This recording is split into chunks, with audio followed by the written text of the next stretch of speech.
So CPR indicator நீங்கள் பார்க்குறதுக்கு முன்னாடி ஃபஸ்ட்டு பிவோட் பாயிண்ட்னா என்ன அப்படின்னு தெரிஞ்சுக்கணும். ஸோ பிவோட் பாயிண்ட் நீங்கள் பொதுவாக கேள்விப்பட்டிருப்பீங்க.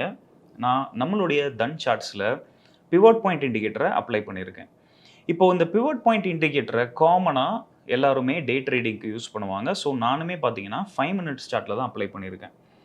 இப்போ இந்த 5 மினிட்ஸ் சார்ட்டில் நான் பிவோட் பாயிண்ட் இண்டிகேட்டரை யூஸ் பண்ணதுக்கப்புறமா என்னால் என்ன தெரிஞ்சுக்க முடியும் அப்படின்னா, இப்போ ப்ரைஸஸ் வந்து இந்த பிவோட் பாயிண்ட்டுக்கு மேலே இருந்ததுன்னா புல்லிஷ் அப்படின்னு அர்த்தம். அண்ட் ப்ரைஸஸ் வந்து இந்த பிவோட் பாயிண்ட்டுக்கு கீழே இருந்ததுன்னா பேரிஷ்ன்னு அர்த்தம். அப்போது இந்த பிவோட் பாயிண்ட்டை வச்சு நம்மளால் ஒரே ஒரு இன்ஃபர்மேஷன் தான் நம்மளால் தெரிஞ்சுக்க முடியும். பிவோட் பாயிண்ட்டுக்கு மேலே இருந்ததுன்னா புல்லிஷ் அண்ட் பிவோட் பாயிண்ட்டுக்கு கீழே இருந்ததுன்னா பேரிஷ், அவ்வளோதான். ஸோ இதுதான் ட்ரெடிஷ்னல் பிவோட் பாயிண்ட் யூஸ் பண்ணுற மெத்தட். இப்போது இதை வச்சு என்னால் ஒரு இன்ஃபர்மேஷன் தான் கற்றுக்க முடியும்.